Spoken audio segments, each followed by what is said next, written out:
Good morning, everybody. How you doing today? Welcome to episode 100 of Mornings with Mark. That's kind of crazy to me that we've made it to episode 100.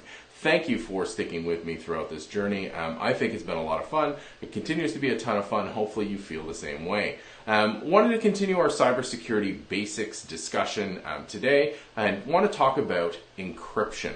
Encryption is something that a lot of people use, is a word, it's kind of hit the mainstream vocabulary. We see it popping up in TV and in movies and in books, but a lot of people don't necessarily understand what exactly it is. So we're going to cover that in brief today, just at a really high level. So essentially encryption refers to a number of modern technologies or modern implementations, but at its core, encryption is the application of a field of study we call cryptology or cryptography.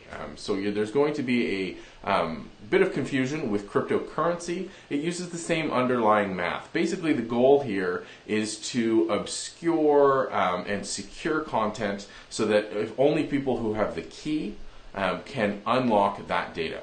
It's really that simple. So where we see encryption popping up in common use is encryption for data at rest and data in transit. So what I mean by that is encrypting data at rest means data that's sitting on a hard drive, on a thumb drive, it's sitting in storage. So we want to make sure that anybody who has access to that storage can only access that data if they're allowed to. So we use encryption.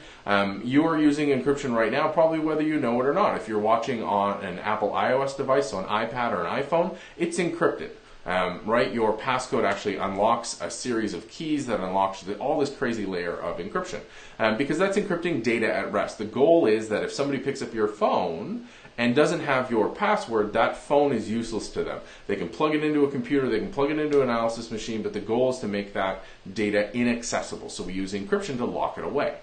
The other form that we commonly use is encrypting data in transit. So you see this all the time when you're doing banking transactions online. That little padlock in your browser indicates that encryption is in use. So the website you're connecting to has a public key and a private key. It keeps that private key private, but the public key and the private key are a mathematical match, essentially. And what you do is you allow people to see the public key. They use that public key, which is really just a big giant number. They use that in a mathematical function that then encrypts the data. It uses a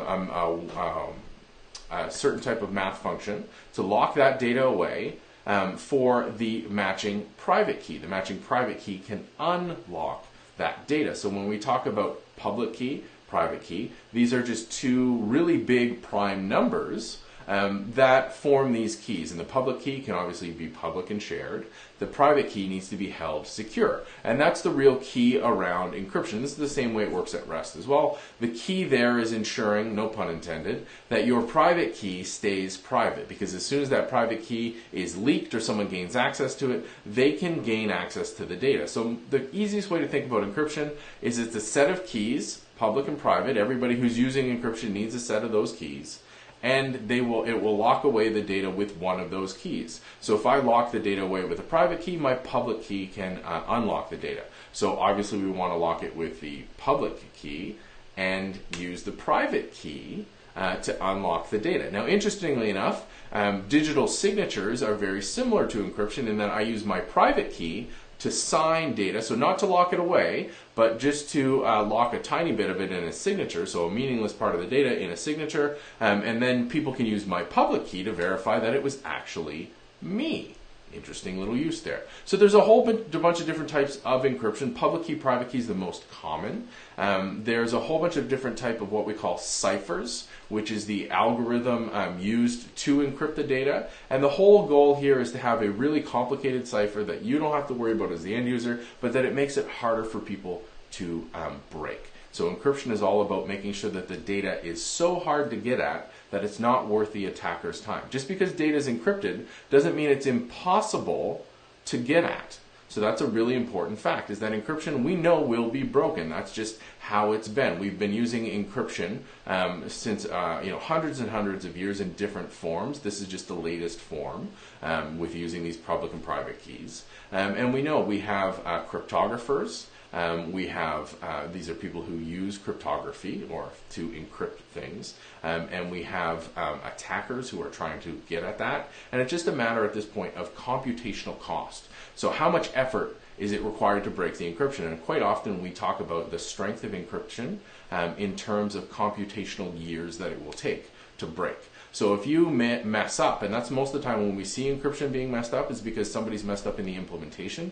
The math still holds up, but somebody made a mistake. They exposed that key, or they picked a small number for that key, which makes that encryption easy to break.